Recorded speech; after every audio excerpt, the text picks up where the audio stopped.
দর্শক, বরিশালে আছেন আমাদের প্রতিনিধি সুখেন্দু এদবর। তিনি জানাচ্ছেন সেখানকার হাম পরিস্থিতি খবরাখবর।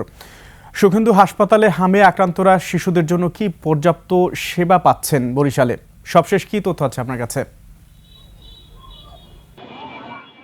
আকবর, আপনি যেমনটা বলছিলেন, আমি আছি এখন বরিশালের পুরো দক্ষিণাঞ্চলের যে প্রধান যে চিকিৎসা কেন্দ্র বরিশাল শেরে বাংলা মেডিকেল কলেজ হাসপাতালের প্রাঙ্গণে। আমি কিছু সময় পূর্বেও আমি এই হাম আক্রান্ত যে বরিশাল শেরে বাংলা মেডিকেল কলেজ হাসপাতালের যে 4টি আইসোলেশন ওয়ার্ড আছে সেখানে আমি গিয়েছি এবং এখানকার যে রোগীর স্বজনদের সাথে এবং এখানকার যারা ডাক্তার আছে তাদের সাথে আমি কথা বলেছি।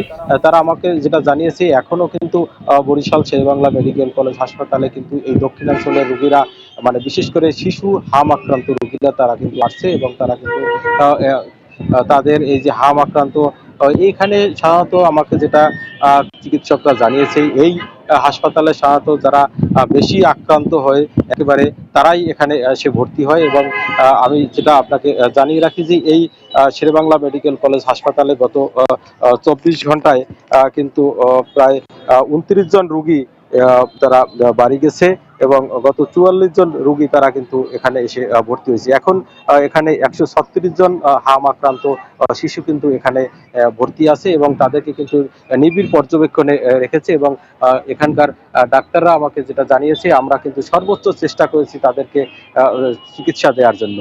এবং আমি এই সময় পূর্বে বরিশাল যে বিভাগীয় স্বাস্থ্য পরিচালক তার কাছে আমি কথা বলেছি, তিনি আমাকে যেটা জানিয়েছে যে টিকার জন্য রোগীদেরকে তিনি পরামর্শ দিয়েছেন। এখন যারা 5 মাস থেকে 5 বছর বয়স পর্যন্ত যেসব শিশু আছে তাদেরকে দ্রুত টিকার আওতায় নিয়ে আসা এবং বরিশাল সিটি কর্পোরেশনও বিভিন্ন ওয়ার্ডে কিন্তু টিকা দানের যে কর্মসূচি চালিয়ে যাচ্ছে, তাদেরকে টিকা দানের পরামর্শ দিয়েছেন।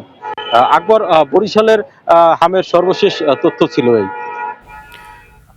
সুখেন্দু, আপনাকে ধন্যবাদ। দর্শক, শেরেবাংলা মেডিকেল বিশ্ববিদ্যালয় থেকে বরিশাল থেকে জানাচ্ছিলেন আমাদের সহকর্মী সুখেন্দু এদবর হামের পরিস্থিতি।